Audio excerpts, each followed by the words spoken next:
الحمد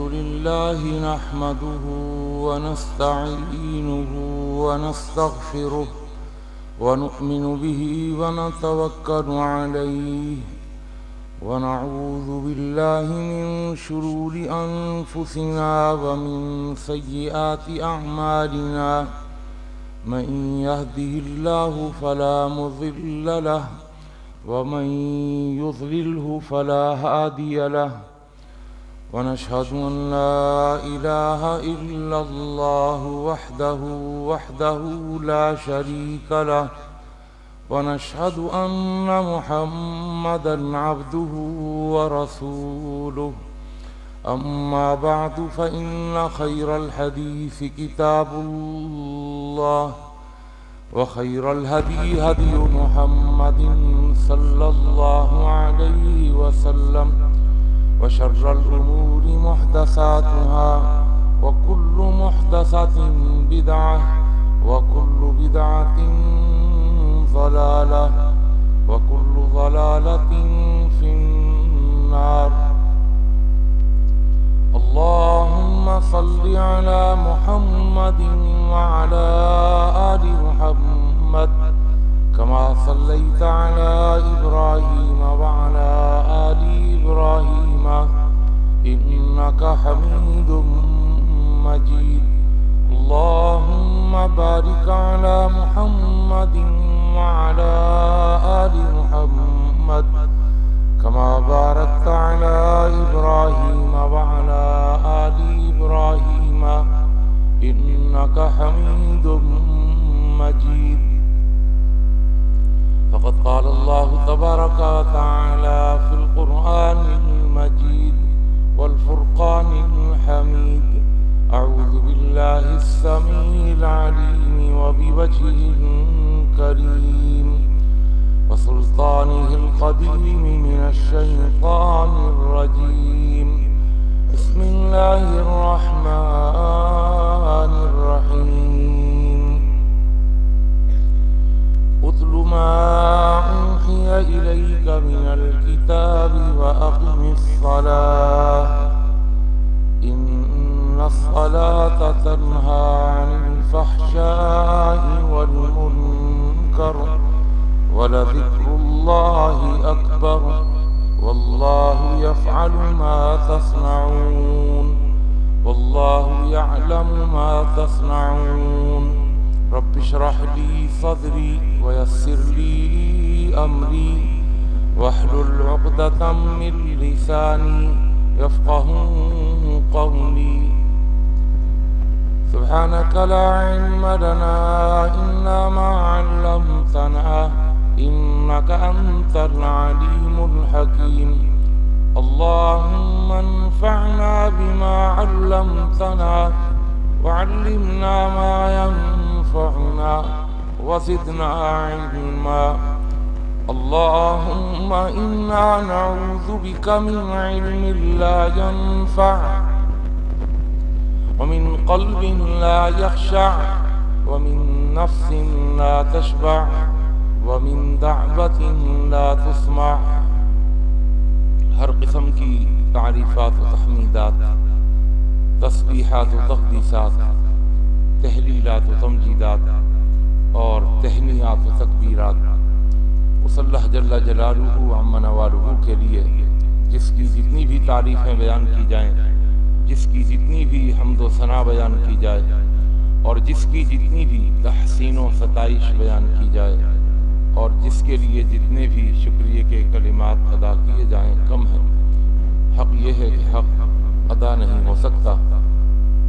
حمد و ثنا کے بعد درود و سلام نازل ہوں دونوں جہانوں کے سردار پیغمبر آخر الزماں حضرت محمد مصطفیٰ صلی اللہ تعالی علیہ وآلہ وسلم کی ذات اقدس پر، جسد اقدس پر، روح اقدس پر بے شمار بے حد و حساب انگنت لا تعداد کہ جنہیں اللہ تعالیٰ نے ساری کائنات کے لیے رہبر، رہنما اور تمام جہان والوں کے لیے رحمت بنا کے بھیجا ہے.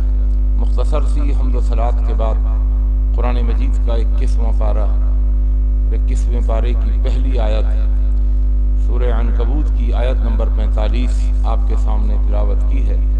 اللہ تعالیٰ سے دعا ہے اللہ مجھے اور آپ کو، ہم سب کو قرآن مجید کا صحیح فہم اور قرآن مجید کی صحیح سمجھ عطا فرما دے، اور جمعے کی وساطت سے میں اور آپ جو بھی قرآن و حدیث کی باتیں اور نصیحتیں سنتے اور سناتے ہیں، اللہ ہمیں ان پر اخلاص کے ساتھ عمل پیرا ہونے کی بھی توفیق عطا فرما دے۔ موضوع گزشتہ جمعے آپ کے سامنے جو بیان ہوا اور جو موضوع شروع کیا تھا وہ تھا صلاۃ کا اور اقامت صلاۃ کا فرق۔ نماز پڑھنا اور نماز کو قائم کرنا یہ دونوں الگ الگ چیزیں ہیں اور ان دونوں میں فرق ہے۔ لاشعوری طور پر ہم ایک عرصے سے نماز کے پڑھنے والے تو بنے ہوئے ہیں لیکن نماز کو قائم کرنے والے نہیں بنے ہوئے، اور اللہ کو جو چیز مطلوب ہے وہ ہے نماز کی اقامت۔ جو ہمیں نسخہ کیمیا دیا گیا ہے وہ نسخہ صرف نماز نہیں ہے بلکہ وہ اقامت صلاۃ ہے۔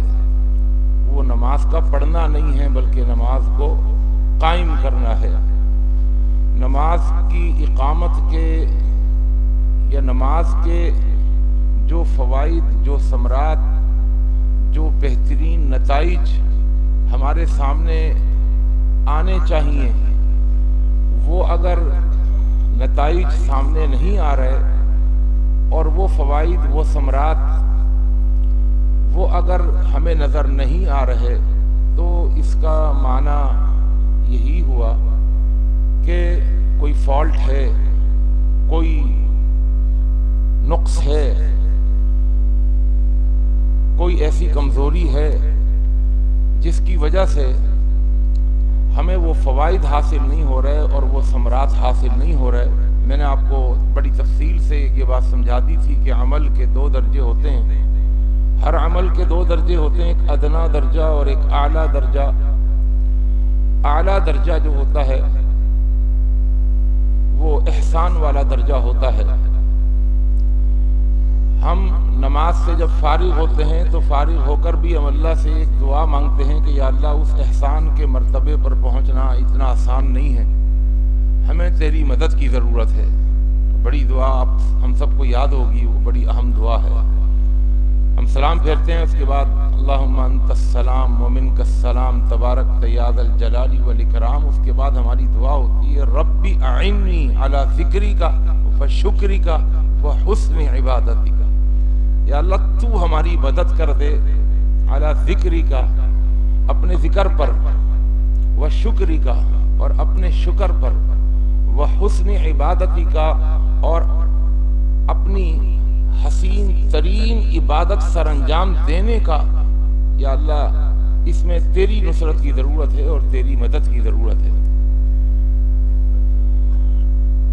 اقامت صلاۃ کے حوالے سے میں نے آپ کو ایک چیز سمجھائی تھی اور بتائی تھی کہ صلاۃ کا معنی یہی ہے، یہ تسلیہ سے نکلا ہے، اور تسلیہ کہتے ہیں کہ کسی چیز کو گرم دہکتی ہوئی بھٹی کے اندر داخل کرنا اور اس چیز کو اس بھٹی میں رکھ کر اس کی کجی کو، اس کے ٹیڑھ پن کو، اس کے عیب کو، اس کے ٹیڑھ پن کو ختم کرنا، اس کو تسلیہ کہتے ہیں۔ اس کا تعلق آگ سے ہوتا ہے۔ تسلا نارن حامیہ، عاملۃ ناصبہ تسلا نارن حامیہ، اور لا یصلاھا الا الاشقی، اس جہنم کے اندر آگ میں نہیں داخل ہوگا، یصلاھا وہی صلاۃ سے ہی نکلا ہے۔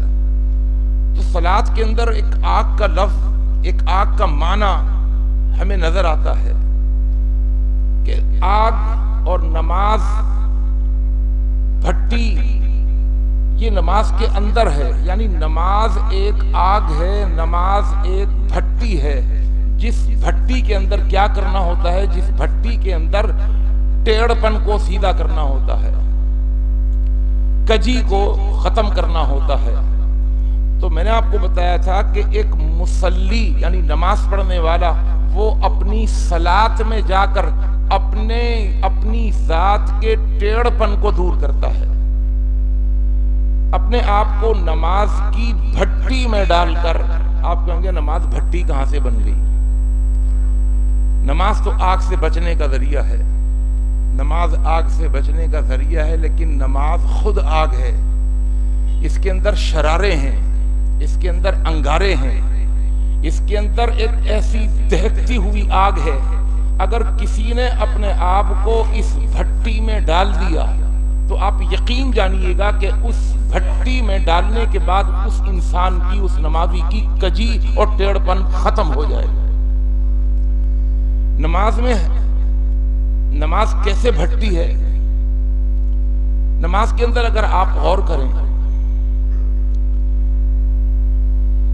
دیکھیے نماز کو اگر ہم شروع سے لے کر آخر تک اگر دیکھیں نا تو واقعتاً یہ ایک ایسی عبادت ہے کہ جس عبادت کے اندر بہت ساری عبادتیں اس کے اندر آپ کو ملیں گی، اور اس کا ایک رکن ایک شرارہ نہیں ہے، بلکہ اس کا ایک رکن ایسا ہے کہ وہ شراروں سے، انگاروں سے بھرا ہوا ہے. ایک رکن، بہت سارے ارکان ہیں نماز کے. قیام ایک رکن ہے، رکوع ایک رکن ہے، قومہ ایک رکن ہے، سجدہ ایک رکن ہے، تشہد ایک رکن ہے، قعدہ ایک رکن ہے. اور یہ ایک رکن انگاروں سے اور شراروں سے بھرا ہوا ہے. اور یہ انگارے اور شرارے ایسے ہیں کہ انسان کی، مصلی کی، نمازی کی اس کجی کو دور کر دیتے ہیں. اس طرح آگ میں ڈال کر آگ کیا کرتی ہے؟ کھرے اور کھوٹے کو الگ کر دیتی ہے، کھوٹ الگ ہو جاتا ہے. سونے کے اندر سونا بالکل خالص ہو جاتا ہے جب اس کو آگ کی بھٹی کے اندر ڈالا جاتا ہے. سونے کے ساتھ جو چیزیں جڑ گئیں، مل گئیں، جب سونار اور زرگر اس کو بھٹی میں ڈالتا ہے تو پھر وہ سونے کا ٹکڑا، سونے کا پیس وہ بالکل اپنے کھوٹ کو چھوڑ دیتا ہے، وہ کھوٹ الگ ہو جاتا ہے. اب دیکھیے اگر نماز کو، تو نماز کے اندر سب سے پہلے ہمیں قیام ملتا ہے، کہنے کو ایک رکن ہے، لیکن اس رکن کے اندر ذرا دیکھیے تو صحیح کہ کتنے انگارے ہیں، کتنے شرارے ہیں، کتنی حدت ہے، کیسی شدت ہے اس کے اندر، اور کیسی گرمی ہے اس کے اندر. اللہ اکبر. جب ہم قیام کے اندر کھڑے ہوتے ہیں تو کھڑے ہونے کے اندر سب سے پہلی چیز جو مصلی کے سامنے ہوتی ہے وہ اس کا قبلہ ہوتا ہے، کیونکہ اس کی ڈائریکشن اگر قبلے کی طرف نہیں ہوگی تو اس کی نماز نہیں ہوگی. اور آپ کو پتہ ہے قبلے کو جب ہم دیکھتے ہیں تو ہماری کیا حالت ہوتی ہے؟ جب ہم خانہ کعبہ کو اپنی آنکھوں سے دیکھتے ہیں تو ہماری کیا حالت ہوتی ہے؟ نمازی کو ایک تصور دیا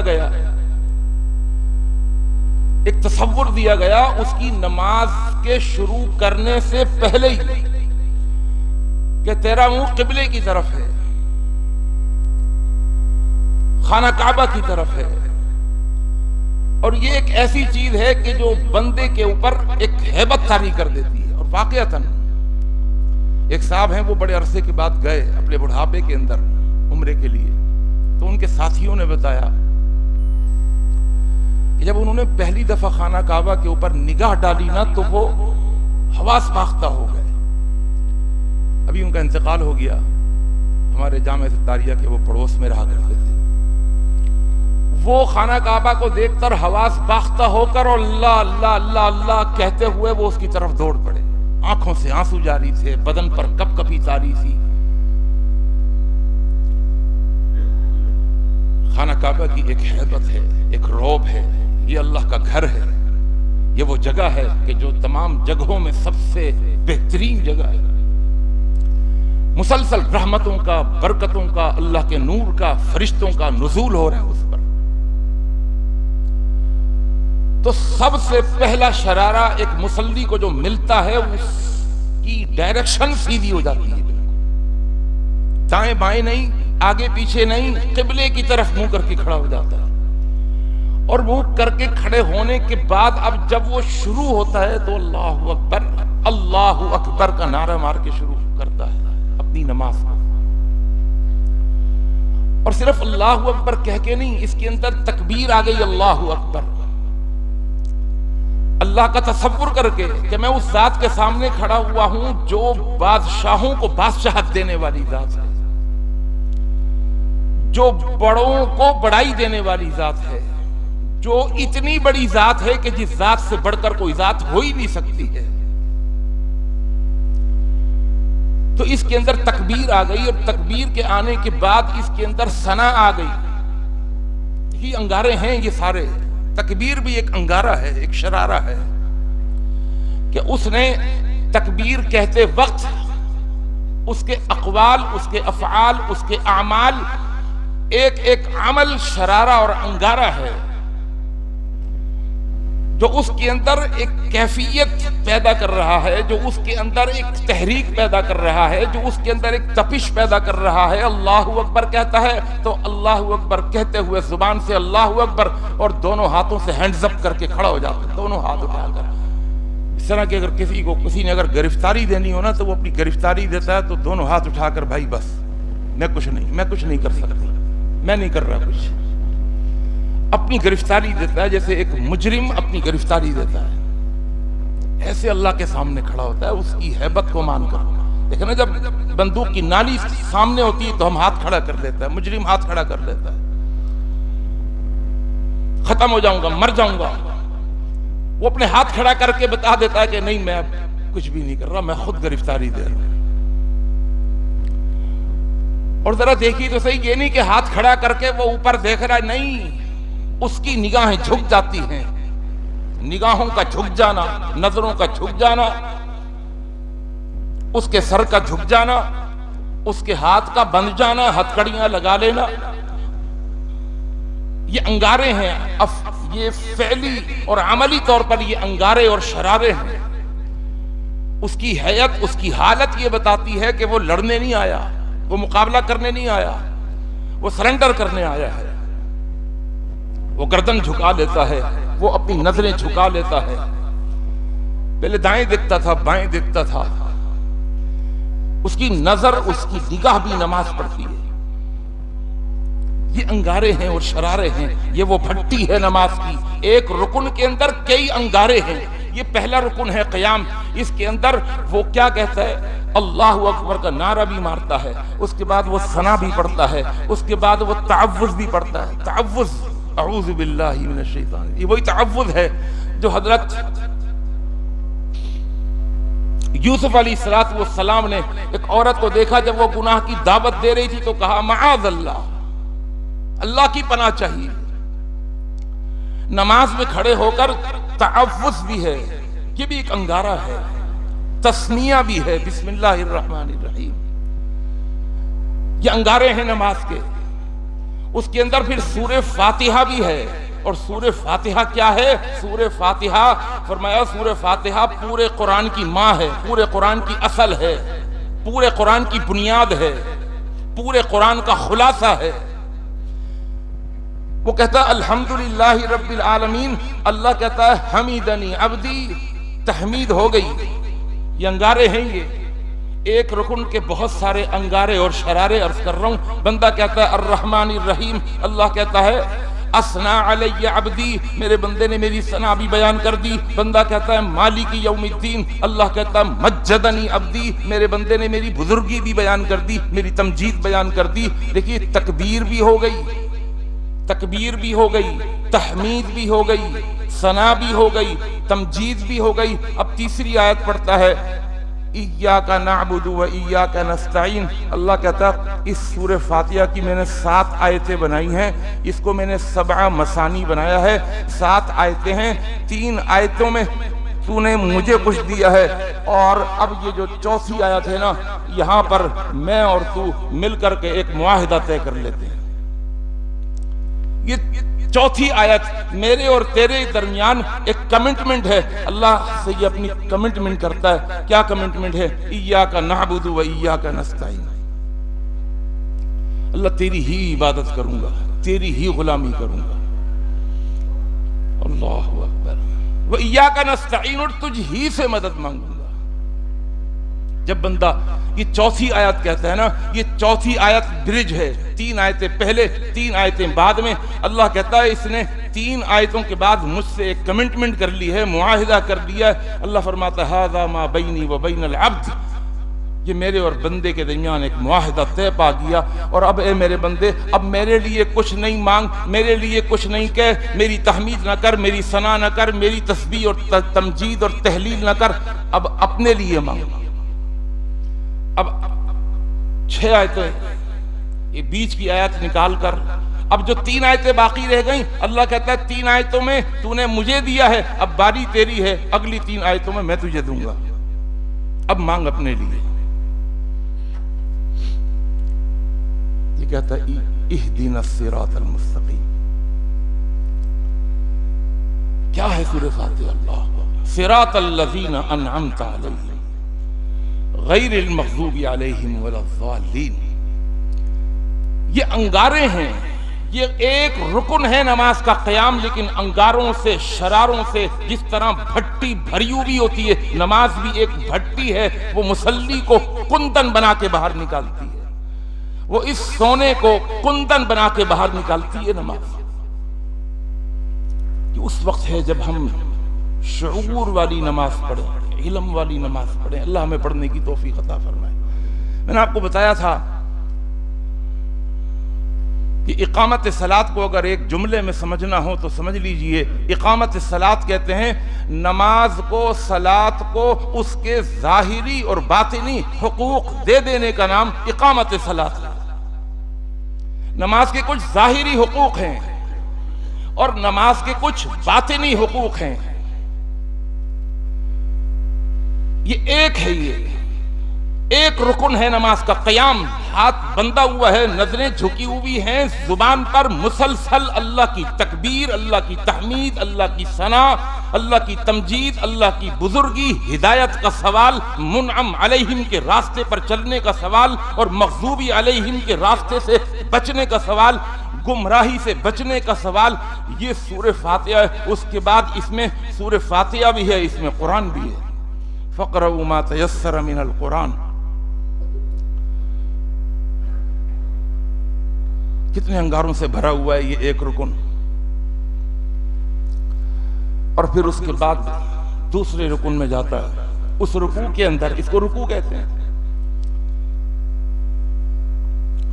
قیام کے اندر عاجزی تھی، انکساری تھی. یہ حالت ایسی تھی کہ اس کے اندر کھڑے ہونے میں اکڑ ہوتی ہے، لیکن کھڑے ہونے کے باوجود قوموا للہ قانتین کا مصداق بنا ہوا ہے کہ کھڑے ایسے نہیں ہونا کہ اکڑ کے کھڑے ہو جا، بلکہ قانتین، عاجزی، انکساری، تضرع اور تذلل کا مظہر بن کے کھڑے ہونا. عاجزی نظر آنی چاہیے، جیسے ایک غلام آقا کے سامنے کھڑا ہوتا ہے، جیسے رعایا بادشاہ کے سامنے کھڑی ہوتی ہے، ایسے کھڑے ہونا. رکوع میں جا کر بھی سبحان ربی العظیم، تسبیح بھی، رب کی ربوبیت کا ذکر بھی، اس کی عظمت کا ذکر بھی. سبوح قدوس، یہ انگارے ہیں، شرارے ہیں. سبوح قدوس رب الملائکۃ والروح. سبحان ذی الجبروتی والملکوتی والکبریائی والعظمہ. یہ وہ انگارے ہیں، وہ شرارے ہیں جو ایک رکوع کے اندر ہمیں ملتے ہیں. پھر یہ کھڑا ہوتا ہے، اور جب کھڑا ہوتا ہے تو اس لیے نہیں اللہ کہ میری حرکت ایسی ہے، میں کھڑا ہو رہا ہوں، اللہ میرے ہاتھ اٹھے ہوئے ہیں، میں کچھ بھی نہیں کر رہا. اس طرح ایک مجرم اگر کوئی حرکت کرتا ہے نا تو حرکت کے باوجود دوبارہ جھکتا ہے تو دوبارہ ہاتھ کھڑے کر لیتا ہے. ہاتھ کھڑے کر کے اپنی گرفتاری دینے کے انداز میں پھر کھڑا ہو جاتا ہے اور کہتا ہے سمع اللہ لمن حمدہ. اللہ بہت تیری حمد بیان کی ہے، میں نے ثنا بیان کی، اور تو نے بھی کہا حمیدنی عبدی، میرے بندے نے میری حمد بیان کر دی، ثنا بیان کر دی. سمع اللہ لمن حمدہ. اللہ تیرا قاعدہ ہے، قانون ہے، تیرا اصول ہے، تیرا ضابطہ ہے، تو اس کی سن لیتا ہے. جو تیری حمد بیان کر دے اب میری بھی تو سن لے. یہ ہے سمع اللہ لمن حمدہ. آج ہماری نماز میں سمع اللہ لمن حمدہ، سمع اللہ لمن حمدہ، کیا سمع اللہ لمن حمدہ، یہ کوئی انداز؟ سمع اللہ لمن حمدہ، سمع سن لیا، اللہ نے لمن اس کی سن لی، حمیدہ جس نے اس کی حمد بیان کر دی، اور میں کر چکا ہوں۔ ربنا لک الحمد، اللہ تیرے لیے حمد ہے، حمدن کثیرن طیبن مبارکن فی، بڑی پاکیزہ حمد، بڑی برکت والی حمد، کثیرن بہت زیادہ حمد، مبارکن علیہ اس کے اندر بھی برکت، اس کے اوپر بھی برکت، کما یحب ربنا ویرضا، لیکن اللہ تیری حمد تو اس طرح بیان کرنی تھی نا جس حمد کے تو لائق ہے، لیکن تیری حمد کو، تیری حمد کا حق ادا وہ کرے جو تیری عظمت کو سمجھ سکے۔ بھائی ایک تھوڑا سا اس کے اندر میں رکوں گا، چیز سمجھانا چاہ رہا ہوں۔ ایک ڈاکٹر کے، اگر ایک ڈاکٹر کے لیول کا کوئی دوسرا ڈاکٹر ہونا تو وہ اس کو سمجھ سکتا ہے کہ یہ کتنا قابل لائق ہے۔ ہر ایک بات سمجھیں۔ دیکھیے مجھے سوئمنگ نہیں آتی، مثال کے طور پر میں سوئمر نہیں ہوں، میرے سامنے دو آدمی جو ہے وہ ایک بہترین سوئمر ہے، بلکہ وہ کوچ ہے، وہ وہاں پر سکھانے والا ہے، وہ سوئمنگ سکھانے والا ہے۔ ایک آدمی ہے اس کو سوئمنگ آتی ہے، ایک اناڑی ہے، ایک کھلاڑی ہے، لیکن سوئمنگ دونوں کو آتی ہے۔ وہ جب چھلانگ ماریں گے، سوئمنگ کریں گے، میں کہوں ہاں جی یہ بھی کر رہا ہے، یہ بھی کر رہا ہے۔ لیکن ایک کوچ کو کوچ جانتا ہے، ایک استاد کو استاد جانتا ہے، ایک کھلاڑی کو کھلاڑی سمجھتا ہے جو اس کا ہم پلہ ہو، جو اس کے لیول کا ہو۔ اب اللہ کے ہم پلہ کون ہے؟ اللہ کے ہم پلہ ہم کیسے ہو سکتے ہیں؟ اللہ کے نبی بھی نہیں۔ اللہ کے نبی بھی اللہ کی حمد بیان کرتے ہوئے کہتے تھے انت کما اثنیت علی نفسی، اللہ میں تیری کما حق ثنا بیان نہیں کر سکتا، میں تیری کما حق تحمید بیان نہیں کر سکتا، جس کا تیرا حق ہے تیرا حق ادا نہیں کر سکتا، اس لیے کہ حق تو وہ ادا کرے جو تیرے لیول کا ہو۔ انت کما اثنیت علی نفسک نے بس ایک جملہ کہہ کر وہ حق ادا کرنے کی کوشش کر لیتا ہوں۔ کوشش کیا کی نبی نے؟ آپ کی ویسی شان ہے جس شان کے آپ خود لائق ہیں۔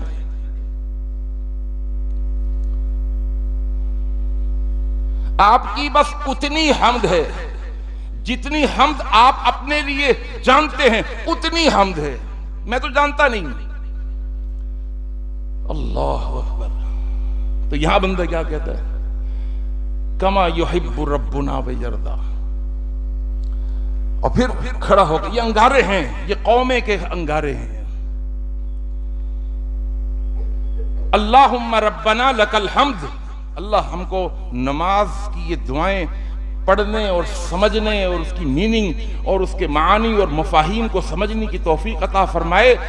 اللہم ربنا لک الحمد، یہ بھی ایک دعا ہے قومی کی، رکوع سے اٹھ کر اللہ تیرے لیے حمد ہے، اور کتنی حمد، ملء السماوات آسمان بھر کر، وملء الارض زمین بھر کر، وملء ما شئت من شیء بعد، یا اللہ وسعتوں کے اندر میں آسمانوں کو دیکھ سکا ہوں کہ آسمان کتنے وسیع ہیں، اندازہ بھی نہیں لگا سکتا، کنارے اس کے نظر نہیں آتے، زمین کی وسعتیں بھی میری آنکھوں کے سامنے ہیں۔ بس یہ دو ہی چیزیں ہیں نا، میں کہتا ہوں آسمان بھر کر اور زمین بھر کر تیری حمد ہے، اور اس کے بعد وَمِلْءَ مَا شِئْتَ مِنْ شَيْءٍ بَعْدَ، اور آسمانوں اور زمین صرف یہی وسیع اور عریض نہیں ہے، بلکہ تیری تو مخلوق بہت بڑی بڑی ہے، یہ کہکشائیں ہیں، یہ سیارے ہیں، یہ سورج ہے جو زمین سے کروڑ میل زیادہ پھیلا ہوا ہے۔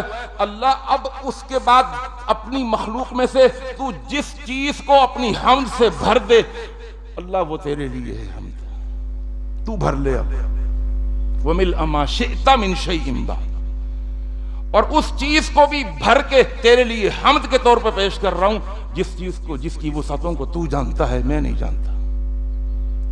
یہ وہ انگارے ہیں، یہ وہ شرارے ہیں، یہ نماز وہ بھٹی ہے جس بھٹی کے اندر جا کر مصلی نے، نماز پڑھنے والے نے، نمازی نے کندن بن کے نکلنا ہوتا ہے، کھرے اور کھوٹے کے فرق کو الگ کرنا ہوتا ہے، اس کو واضح کرنا ہوتا ہے، سجدے میں جاتا ہے، پھر اللہ اکبر۔ سجدہ بھی ایک رکن ہے، وہ بھی انگاروں سے اور شراروں سے بھرا ہوا ہے۔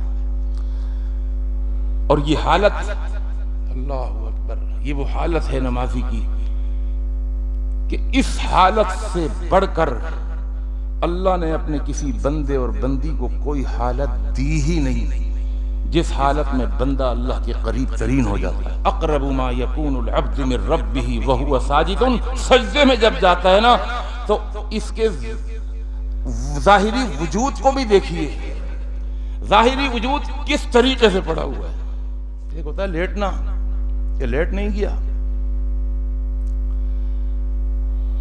جب یہ سر بسجود ہو کر اپنے رب کے سامنے عاجزی اور انکساری، تضرع اور تذلل کی انتہا کر دیتے ہیں نا، اللہ کہتا میں نے میرے بندے کو دیکھو تو صحیح، اس نے گھٹنے ٹیک دیے میرے آگے،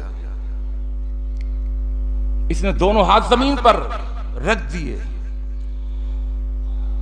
اس نے اپنا وجود کس طرح عاجزی اور انکساری کے ساتھ میرے آگے اس نے جھکا دیا ہے، اپنی پیشانی زمین پر رکھ دی ہے، اپنی ناک زمین پر رگڑ رہا ہے، اور اپنا چہرہ جو اس پر مکھی نہیں بیٹھنے دیتا تھا اسے زمین پر رکھ کر عاجزی اور انکساری اور تضرع اور تذلل کو ظاہر کرتے ہوئے اپنی زبان سے کہتا ہے سبحان ربی الاعلی۔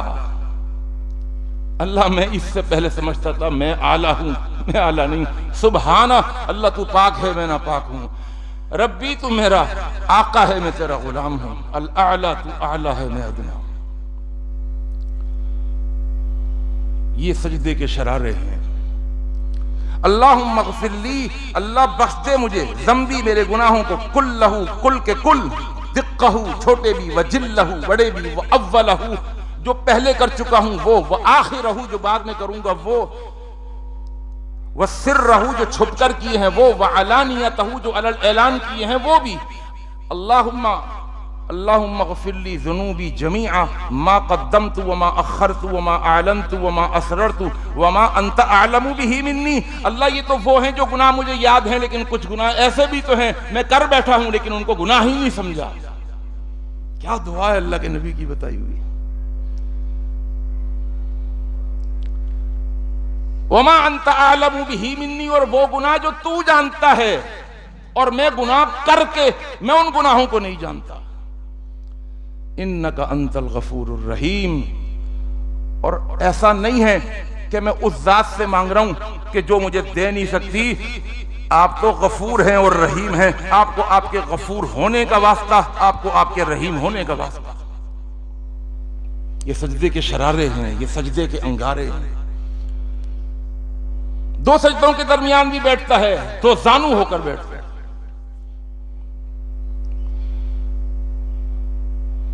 اللہم اغفر لی ورحمنی واہدنی وعافنی واجبرنی وارفعنی وارزقنی۔ اے اللہ مجھے بخش دے، مجھ پر رحم کھا، مجھے ہدایت دے دے، وعافنی مجھے عافیت دے دے، واجبرنی مجھے پورا پورا میرا حق چاہیے، وارزقنی مجھے رزق دے دے۔ پھر سجدے میں چلے جاتا ہے۔ ایک رکعت کے اندر کتنے ارکان؟ قیام مل گیا، رکوع مل گیا، قوبہ مل گیا، ہم کو سجدہ مل گیا، اور ہم کو قعدہ مل گیا، اور سجدے ڈبل۔ 6 ارکان ایک رکعت کے اندر، 6 ارکان۔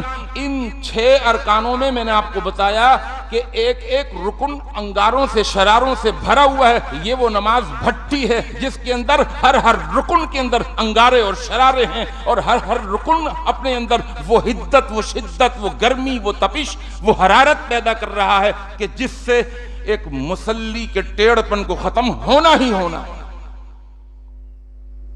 ان الصلاۃ تنہی عن الفحشاء والمنکر۔ اور کیسی اطاعت، کیسی فرما برداری!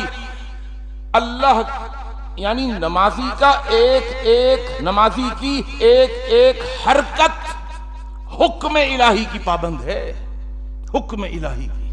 تشہد ہے 2 رکعتوں کے بعد اگر فجر کی نماز ہے، مغرب کے بعد اگر تیسری رکعت ہے، اور ظہر عصر اور عشاء کی نماز ہے تو 4تھی رکعت کے بعد تشہد ہے۔ تشہد کے اندر بھی دیکھیے اللہ اکبر، التحیات للہ والصلوات والطیبات، اللہ ساری قولی عبادتیں تیرے لیے، ساری زبانی عبادتیں تیرے لیے، ساری بدنی اور جسمانی عبادتیں تیرے لیے، والطیبات ساری مالی عبادتیں تیرے لیے۔ اندازہ لگائیں نا کہ اس کے اندر، اس 10 منٹ کی نماز کے اندر وہ شریعت کا کون سا انگارہ ہے، شریعت کا، دین کا، قرآن و حدیث کا وہ کون سا شرارہ ہے جو آپ کو اس 10 منٹ کی نماز میں نہیں ملے گا۔ ہے نا وہ اللہ جس نے ایک دریا کو کوزے میں بند کر دیا، ہے وہ اللہ جس نے ایک سمندر کو کوزے میں بند کر دیا۔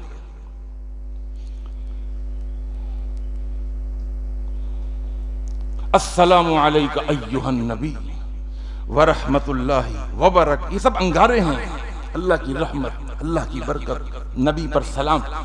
اشہد ان لا الہ الا اللہ واشہد ان محمدا عبدہ ورسولہ، اس میں کلمہ بھی ہے، کلمہ توحید بھی ہے، کلمہ رسالت بھی ہے، یہ انگارے ہیں۔ پھر درود شریف، اللہم صلی علی محمد وعلی آل محمد، اور درود بھی کون سا؟ درود ابراہیمی، جو تمام درودوں میں سب سے بڑھ کر درود ہے۔ محمد کا ذکر صلی اللہ علیہ وسلم، آل محمد کا ذکر صلی اللہ علیہ وسلم، ابراہیم کا ذکر، ابراہیم کی آل کا ذکر، انک حمید مجید۔ پھر رب اجعلنی مقیم الصلاۃ ومن ذریتی، یا اللہ میں نے بہت کوشش کی ہے نماز کو قائم کرنے کی، لیکن تیری مدد چاہیے، اس لیے تجھ سے دعا کر رہا ہوں۔ یہ دعا نماز میں لازمی پڑھا کریں، فارغ ہو کر درود سے، رب اجعلنی مقیم الصلاۃ، اللہ مجھے بھی نماز کو قائم کرنے والا بنا دے، ومن ذریتی، یا اللہ ان انگاروں میں، ان شراروں میں، ان بھٹیوں میں نے اپنے آپ کو ڈالا ہے نا، اللہ میری اولاد کو بھی ڈال دے، میری ذریت کو بھی ڈال دے، میری نسل کو بھی ڈال دے۔ ربنا وتقبل دعا، ربنا اغفر لی، اللہ اکبر، یا اللہ مجھے بھی بخش دے، ولی والدی، اللہ۔ آپ کو پتہ ہے کہ اگر ایک نمازی، 5 وقتہ نمازی، وہ صرف فرض پڑھے، صرف فرض پڑھے اگر، تو وہ 5 مرتبہ نماز کے اندر اپنے والدین کے لیے دعا کرتا ہے، اور صرف والدین کے لیے نہیں، وَلِلْمُؤْمِنِينَ يَوْمَ يَقُومُ الْحِسَابُ، اور اللہ قیامت کی صبح تک جتنے بھی گناہگار، ایمان والے گناہگار ہیں، یا اللہ سب کو بخش دے۔ ہے نا انگارے اور شرارے، اس کی وسعتیں۔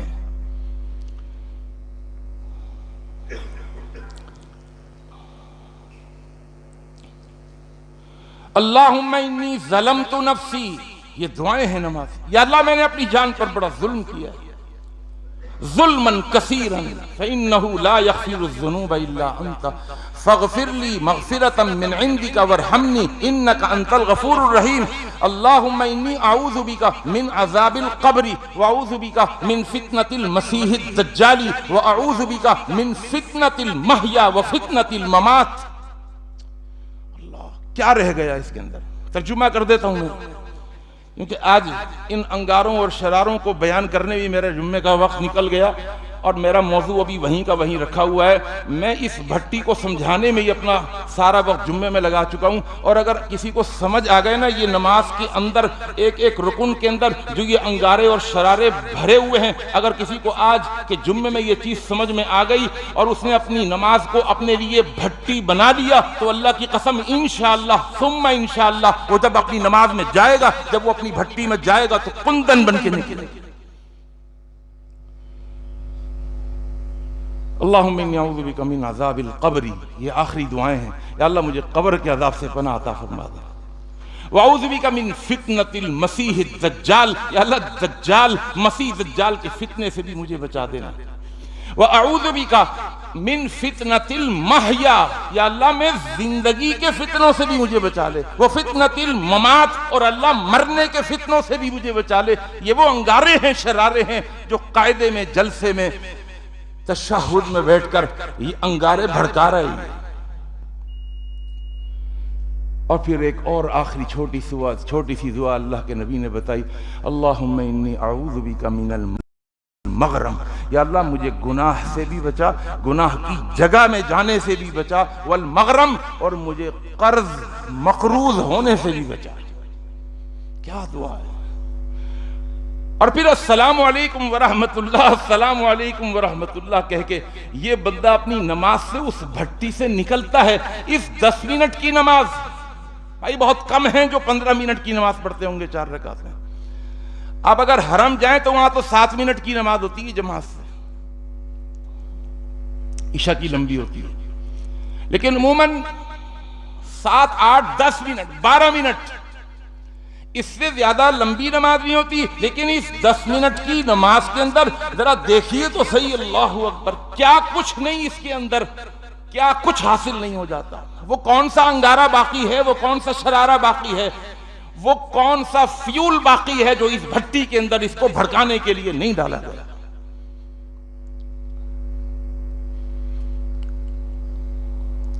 اور پھر صرف یہی چیزیں نہیں ہیں، اور بھی انگارے ہیں، اور بھی اس میں شرارے ہیں۔ میں اس کو کھولوں تو آپ حیران رہ جائیں گے کہ اس 10 منٹ کی نماز کے اندر ایک نمازی کی ایک ایک حرکت حکم الہی کی پابند ہوتی ہے۔ ایک ایک حرکت، کیا کہنا ہے، کب کہنا ہے، کتنا کہنا ہے، کیا کرنا ہے، کب کرنا ہے، کتنا کرنا ہے، وہ اس کا قول ہو یا اس کا عمل ہو، اس حرکت کا تعلق قول سے ہو یا اس حرکت کا تعلق اس کے عمل سے ہو، اس کا ایک ایک قول، اس کا ایک ایک بول، اس کی ایک ایک حرکت، اس کا ایک ایک عمل، اس کا ایک ایک فعل حکم الہی کا پابند۔ کہ ہاتھوں کو اٹھاؤ تو اٹھائے گا، ہے نا ایسا؟ ہاتھوں کو باندھ لو تو باندھ لے گا۔ اب بولو تو بولے گا، جو چاہوں بولوں، کہا نہیں ہم بلوائیں گے، اور جہاں جو بلوائیں، جتنا بلوائیں اتنا ہی بولنا، وہیں ہی بولنا۔ اللہ کیا بلوانا چاہتا ہے؟ اللہ کہتا ہے ہاتھ باندھ کر سب سے پہلے اللہ اکبر کے۔ اللہ اب کیا کروں؟ سبحان ربی العظیم، کہا نہیں۔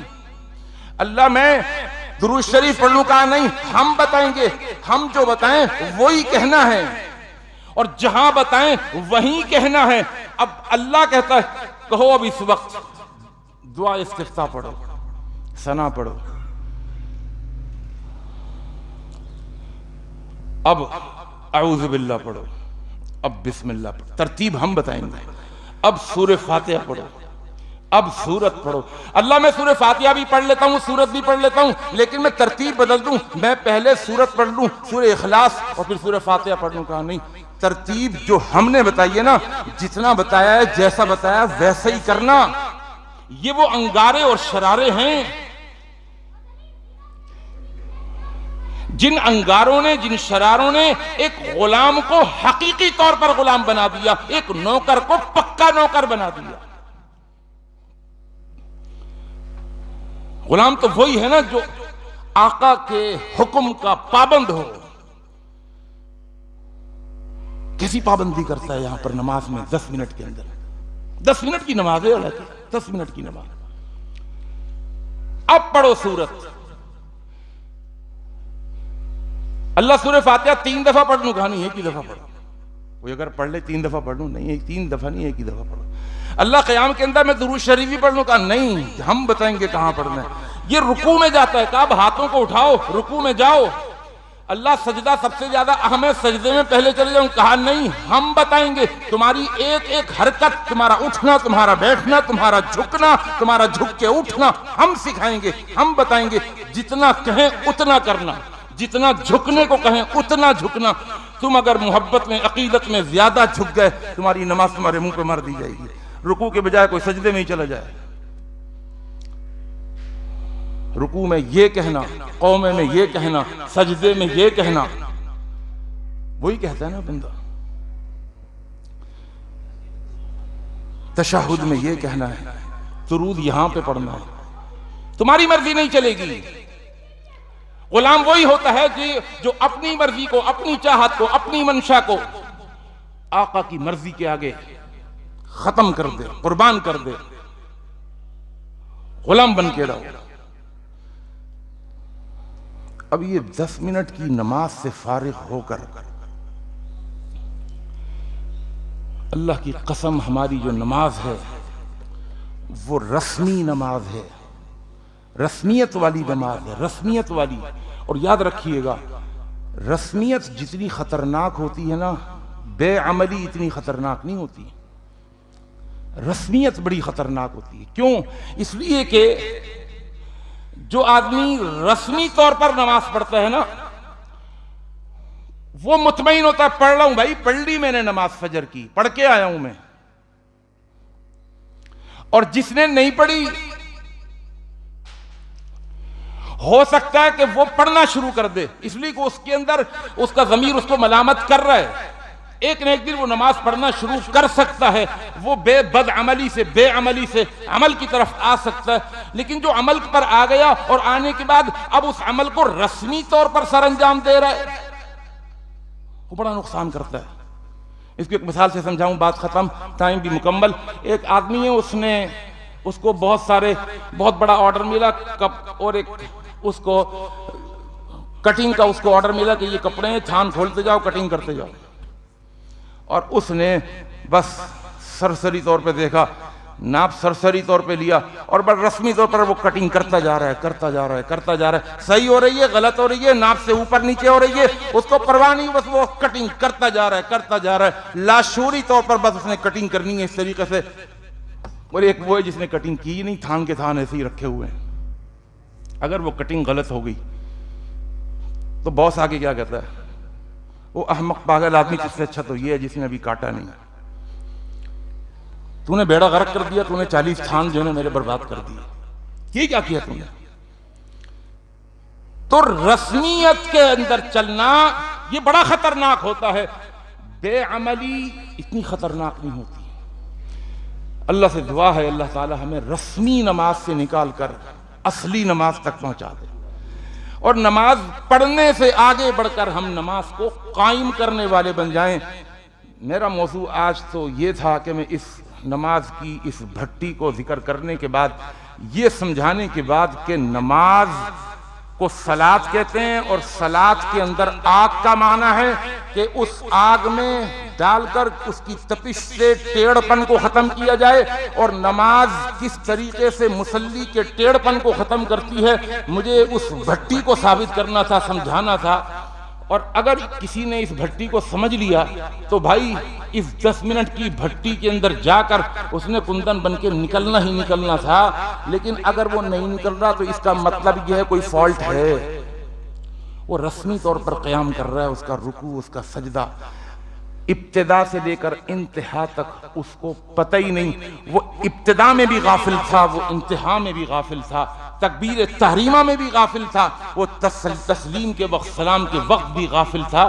میرے دوستو، میرے بزرگوں، اور اس کا سب سے بڑا سائن، سب سے بڑی علامت، سب سے بڑی شناخت اور سب سے بڑی پہچان اللہ کے رسول نے نہیں، اللہ نے بتائی ہے قرآن کے اندر. اللہ نے فرمایا ان الصلاۃ تنہا عن الفحشاء والمنکر.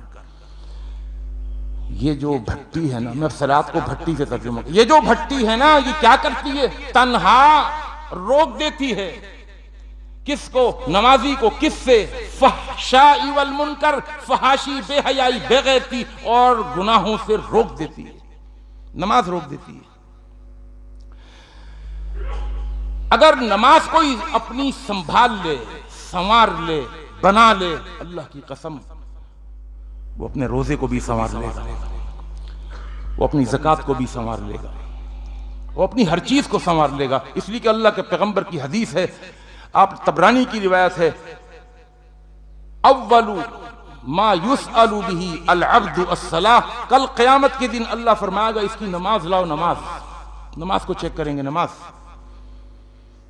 نماز کیسی ہے اس کی؟ نماز فَإِن صَلُحَتْ، حدیث کے الفاظ ہیں، اگر نماز صحیح ہوئی اللہ فرمائے گا اس کے روزے نہیں دیکھنا، اس کے حج عمرے نہیں دیکھنا، اس کی زکوٰۃ نہیں دیکھنا. فَإِن صَلُحَتْ صَلُحَ سَائِرُ عَمَلِهِ. اگر اس کی نماز صحیح ہے تو سمجھ لینا ہر عبادت صحیح ہے، ہر معاملہ صحیح ہے.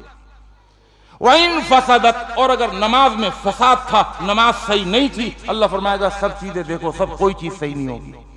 فَسَدَ سَائِرُ عَمَلِهِ. کک کیا کرتا ہے؟ پوری دیگ کا چاول کھا کے دیکھتا ہے کہ گل گئے یا نہیں گل گئے. کہتا نہیں، اوپر کے چاول نکال کے وہ دیکھ کے بولتا ہے ہاں چاول گل گئے. وہ یہ نہیں کہ اوپر کے چاول الگ چکھے گا، بیچ کے چاول الگ چکھے گا، نیچے کے چاول. کہا بس یہ میں نے چکھ لیا نا کافی ہے. ہاں پوری دیگ چاول پک گئی، دیگ پک گئی. چکھنے کے لیے چاول کا ایک دانہ کافی ہوتا ہے. نمک چکھنے کے لیے انگلی مار کر ہانڈیا کے اندر انگلی لگا کر چمچے سے نکال کر چمچے میں لگے ہوئے اس شوربے میں انگلی لگا کر عورت اپنی ایک انگلی کو ہلکا سا چاٹتی ہے. وہ کیا کرتی ہے؟ نمک صحیح ہے یا نہیں؟ نمک صحیح ہے تو پوری ہنڈیا میں صحیح. یہ نہیں کہتی چلو سائڈ سے ذرا چکھوں نمک، اب میں نیچے سے چکھوں. نہیں، دیکھ کا ایک چاول دیکھا جاتا ہے. بس نماز کو دیکھا جائے گا. نماز کو صحیح کر لیجئے، سنبھال لیجئے، سنوار لیجئے، بنا لیجئے. اگر نماز کو سنبھال لیا، سنوار لیا، بنا لیا تو انشاءاللہ تمام چیزیں خود بخود سنبھلیں گی، خود بخود سنوریں گی اور خود بخود اچھی ہو جائیں گی. جو کچھ بیان ہوا ہے اللہ مجھے بھی اور آپ کو بھی، ہم سب کو عمل کی توفیق عطا فرمائے. اقول قولی ھذا استغفر اللہ لی ولکم اجمعین. الحمد للہ نحمده ونستعینه ونستغفره ونؤمن به ونتوکل علیہ ونعوذ باللہ من شرور انفسنا ومن سیئات اعمالنا من يهده الله فلا مضل له ومن يضلل فلا هادي له ونشهد ان لا اله الا الله وحده لا شريك له ونشهد ان محمدا عبده ورسوله. ایک سوال آج کے جمعے کے اندر اس کا جواب دینا چاہتا ہوں. یہ سوال ہے کہ آیا عورتیں، خواتین وہ اسکوٹی وغیرہ چلا سکتی ہیں یا نہیں؟ آپ نے دیکھا ہوگا کہ پہلے ایسا نہیں تھا، لیکن آج کل ہمارے روڈوں پر خواتین بھی اسکوٹی چلاتی ہوئی نظر آتی ہیں کہ وہ اسکوٹر چلا رہی ہیں. تو اس کا بھائی جواب یہ ہے کہ خواتین کوئی الگ سے کوئی مخلوق نہیں ہے. خواتین بھی اسکوٹی چلا سکتی ہیں، خواتین گاڑی ڈرائیو بھی کر سکتی ہیں، اور صرف ایک بات ہے سمجھنے کی، اس فریم کے اندر شریعت نے ایک فریم دیا ہے کہ اس فریم کے اندر رہتے ہوئے عورت سب کچھ کر سکتی ہے، عورت جاب بھی کر سکتی ہے. ہم اصل میں اپنے ادھر گرد دیکھ رہے ہوتے ہیں کہ یار ہمارے یہاں تو جو ہے وہ بڑا مضمون سمجھا جائے گا عورت اگر جاب پہ جا رہی ہے. اب مفتی نے کوئی پاکستان کے لوگوں کے لیے فتویٰ نہیں دینا ہوتا، اس نے قرآن و حدیث سے فتویٰ دینا ہوتا ہے. پوری دنیا کے مسلم اور مومن خواتین کے لیے فتویٰ دینا ہوتا ہے. کتنے ہی ایسے ممالک ہیں کہ جہاں پر عورتیں ڈرائیونگ کرتی ہیں اور شریعت نے پابندی نہیں لگائی. شریعت نے صرف جو پابندی لگائی ہے وہ یہ لگائی ہے کہ شرعی حدود میں رہتے ہوئے اپنے آپ کو کور کر کے برقعے سے یا چادر سے. اچھا ہمارے یہاں یہ بھی ایک بڑا مسئلہ ہے، کوئی عورت اگر چادر اوڑھ لینا تو دیکھو جی برقع نہیں پہنتی، چادر پہننی. او بھائی آپ جائیں وہاں پر سوات وغیرہ، وہاں پٹھانوں کی عورتیں، اب برقع بھی آ گیا لیکن وہاں پر ایسے ایسے علاقے ہیں جہاں پر چادریں اوڑھی جاتی ہیں. قرآن سے اگر پوچھیں تو قرآن تو چادر کا ذکر کرتا ہے، یدنین علیہن من جلابیبہن. تو ایک بڑی چادر ہونی چاہیے. یہ نہیں کہ اب چادر کا اگر فتویٰ مل گیا تو اب جون سی بھی ڈیزائن والی خوبصورت چادر پہن کے، نہیں ایسا نہیں. یہاں تک کہ جو آپ کا برقع ہے نا بلکہ میں تو یہ کہا کرتا ہوں کہ آج کے برقعے بھی وہ فیشن اور وہ ڈیزائن والے برقعے ہیں کہ ان برقعوں کو بھی چھپانے کے لیے ایک اور برقعے کی ضرورت ہے. اسی جملے سے بات کو انشاءاللہ سب سمجھ گئے ہوں گے. اگر خواتین اپنے آپ کو کور کریں برقعے سے یا کسی چادر سے تو اسکوٹی بھی چلا سکتی ہیں، ڈرائیونگ بھی کر سکتی ہیں. اور بہت ساری خواتین ایسی ہیں کہ جہاں مردوں کو ڈرائیونگ کرنی نہیں آتی، پیسہ ہے، دولت ہے، گاڑی کھڑی ہوئی ہے، نہیں ہے مردوں کا حوصلہ.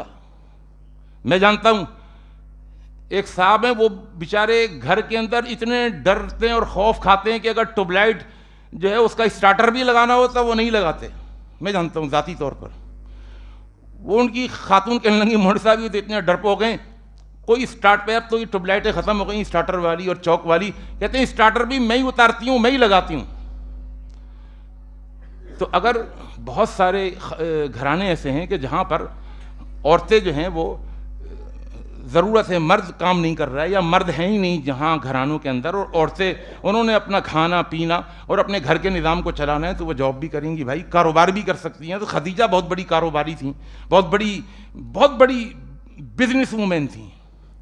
اللہ کے رسول صلی اللہ علیہ وسلم نے شادی سے قبل، نکاح سے قبل حضرت خدیجہ کا مال لے کر آپ نے تجارت کی اور ملک شام گئے، اور کہاں کہاں منڈیوں میں حضرت خدیجہ کا مال لے کے گئے. تو عورت تجارت بھی کر سکتی ہے، وہ کاروبار بھی کر سکتی ہے، وہ عورت ملازمت بھی کر سکتی ہے، شرعی حدود میں رہتے ہوئے. بس شرعی حدود کے اندر کیا ہے کہ اپنے آپ کو زیب و زینت کے ساتھ ظاہر نہ کرے. اللہ تعالیٰ سے دعا ہے اللہ مجھے اور آپ کو، ہم سب کو مسائل کو سمجھنے کی توفیق عطا فرمائے. اللہم انصر من نصر دین محمد صلی اللہ علیہ وسلم وجعلنا منہم، واخذل من خذل دین محمد صلی اللہ علیہ وسلم ولا تجعلنا منہم. عباد اللہ رحمکم اللہ، ان اللہ یأمر بالعدل والإحسان وإیتاء ذی القربى وینہی عن الفحشاء والمنکر والبغی یعظکم لعلکم تذکرون.